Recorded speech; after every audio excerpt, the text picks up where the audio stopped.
So now we found that 3 times 2 is equals to A times 1 plus Q times 3. Here now minus 1 times 6 is equals to A times 1. That gives us A plus Q times minus 1.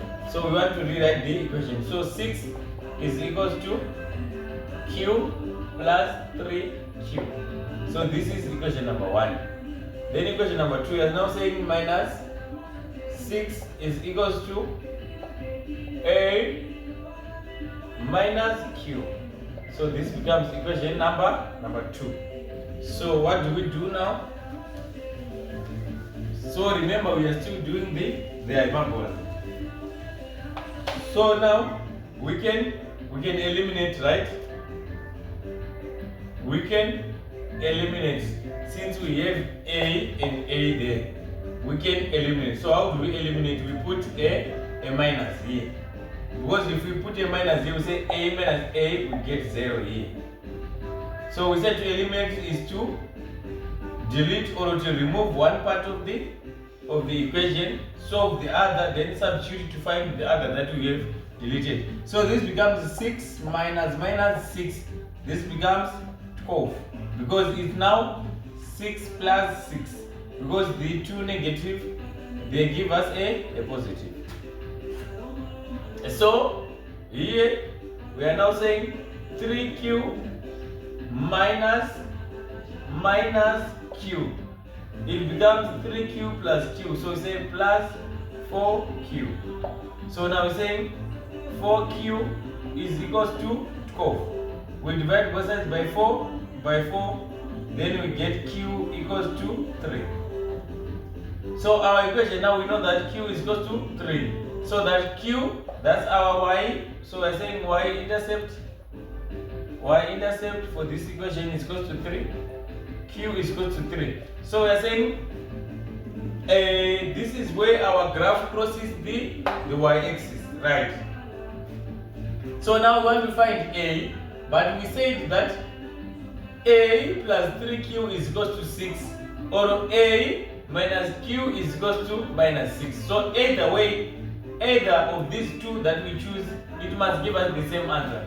So let me use the first one. 6 is equals to A plus 3Q. We want to make A such a formula. So we say 6, this one comes to that side. So 6 minus 3Q becomes A. So A is equals to 6 minus 3Q. So A is equals to 6 minus 3. What is Q? Q is 3. Alright? So A is equals to 6 minus 3 times 3, that's 9. So A is equals to minus 3. So we have determined the equation of the hyperbola. Right? So now we have determined the equation of the hyperbola. So the equation of the hyperbola, what does it say? It says now y is equals to, what is A? We said minus 3 over x. We had plus 3, right? So Q is equals to 3. So this is now our hyperbola. And when we determine the equation, if you want to draw the hyperbola, what are we going to do next? We know that A is equals to minus 3 and A is less than 0. That means second and fourth quadrant is the position that we are going to find our hyperbola, where x here is negative, y here is positive. Here y is negative, x here is positive. So the point of intersection of this hyperbola, we use now minus plus minus.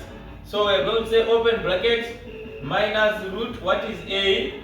So we are saying minus root A, comma, now we are going with a plus root A plus Q, plus root A plus Q, that's 3, right? Then we say and now we want to go with a plus. So let's say plus, then in bracket we say minus root 3 comma, minus root minus 3 plus 3. Then we determine the point of intersection. So we find the values of that. But what we know is our hyperbola it is found in the second and fourth quadrant. So y, x here. So if our first point is here, then you are going to draw our hyperbola like this. If let's say another one is here, we are going to draw another one here.